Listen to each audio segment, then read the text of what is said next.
और ये जो कराची में एक ये जो अरमगान एक जो मुस्तफ़ा आमिर और ये सारा जी। मामला था, वो मेरा ख्याल है एक बहुत बड़ा मसला आने वाले दिनों में खड़ा हो रहा है, क्योंकि उसके पीछे जो है वो बहुत बड़े बड़े नाम, अगर ये तहकीकात आगे चलती हैं, मतलब बहुत बड़े नाम उसके पीछे आ सकते हैं।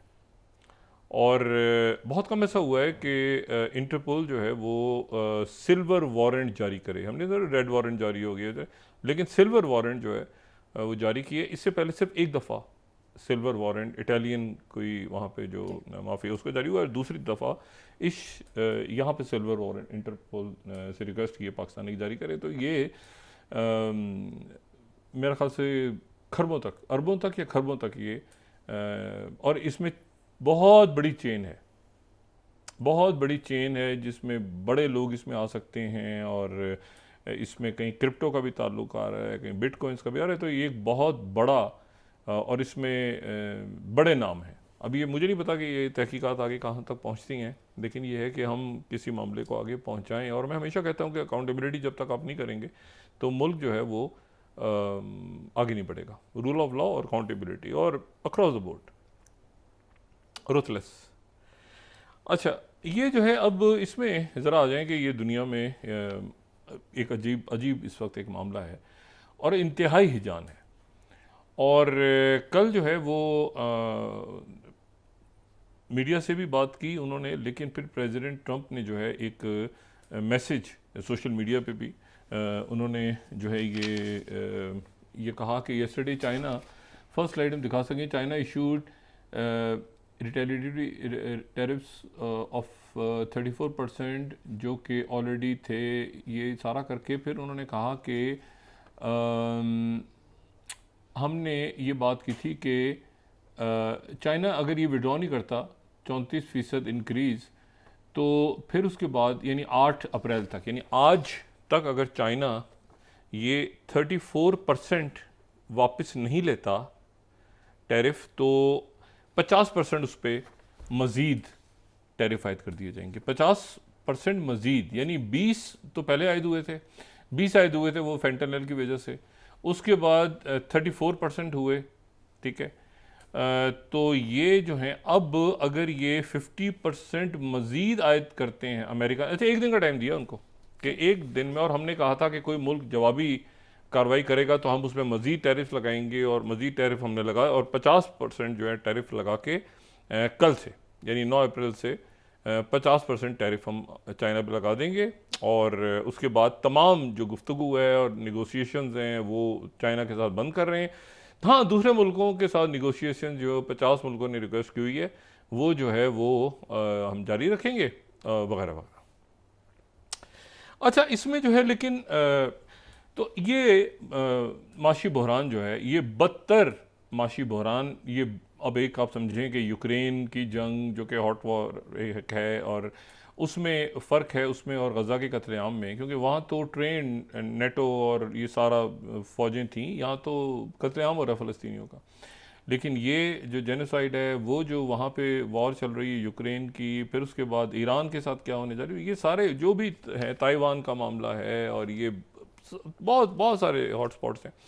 लेकिन उसमें अब ये है कि ये दुनिया के अंदर जो है एक बड़ी माशी जंग छिड़ गई है, और ये बड़ी माशी जंग जो है ये किस रुख पे जाती है, कहाँ जाती है, हम ये नहीं जानते। ये पूरे दुनिया में, अच्छा पूरी दुनिया की मईशत है कितनी, जी।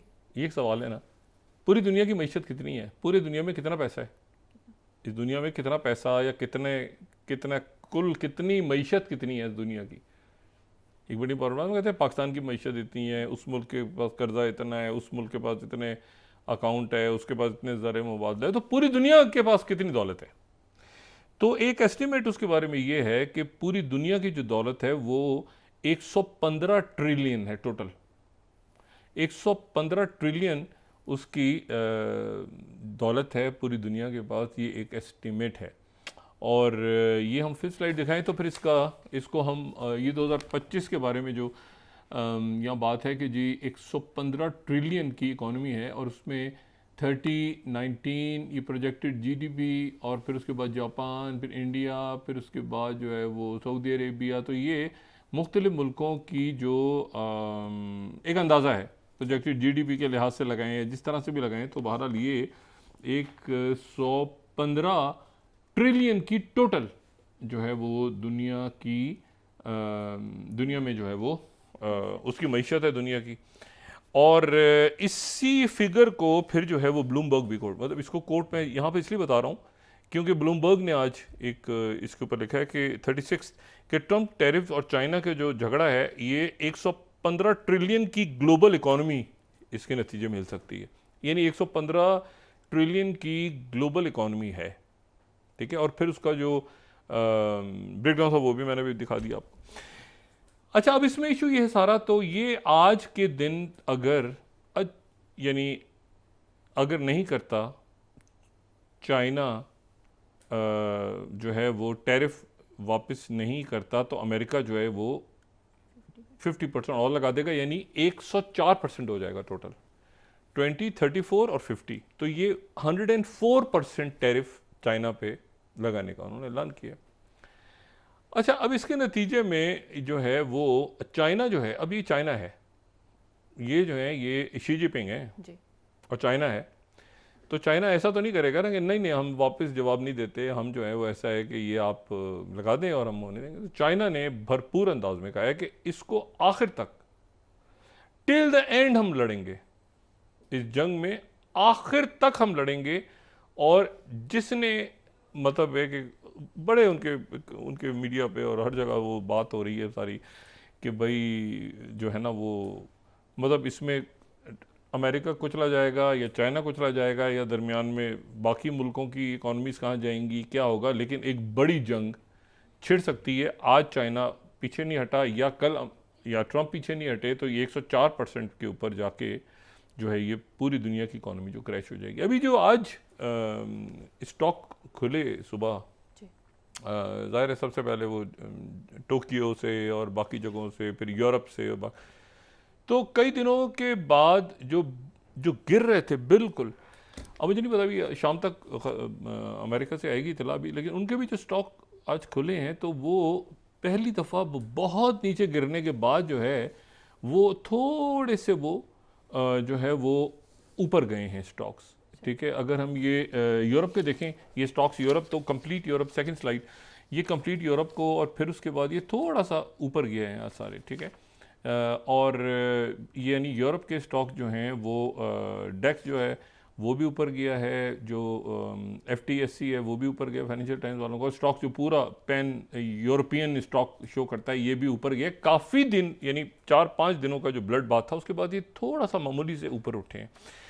और लेकिन यह है कि अभी देखना यह है कि ये आगे मामला कहाँ पे जाता है, और ये मामला आगे जो है ये ज़ाहिर है कि अब उसके असरात क्या होंगे और ये जंग किस तरफ जाएगी और कैसे होगा। लेकिन इसमें जो इम्पोर्टेंट बात है वो ये है कि, और इसमें वो तो लोग सारे जो प्रेसिडेंट ट्रंप ने जब उनकी कैंपेन भी चल रही थी और जब उन्होंने उनकी तकरीब हलफ बर्दारी भी थी, तो वहाँ पे वो जो मैग्निफिसेंट 7 जो कंपनीज़ हैं, तो मैग्निफिसेंट 7 जो बड़ी टेक कंपनीज़ हैं ये वो जगह ले चुकी हैं, बोइंग, शेवरॉन, ये सारी जो पुरानी कंपनीज हैं, अब जो मैग्निफिसेंट 7 जो हैं ये 7 ऊपर आ गई हैं जो टेक से रिलेटेड कंपनीज़ हैं। तो वहाँ पे मेटा के CEO मौजूद थे। इस तस्वीर में अगर हम देखें तो मार्क ज़करबर्ग यहाँ मौजूद थे, यहाँ पे टिम कुक एप्पल के थे, और ये सारे जो हैं ये हमें शख्सियात, और सुंदर पिचाई मौजूद थे वहाँ पे गूगल के, फिर अमेज़ॉन के बानी जो जेफ बेजोस हैं वो थे, और टेस्ला के वहाँ पर हमें नज़र आ रहे हैं इलॉन मस्क भी नज़र आ रहे हैं।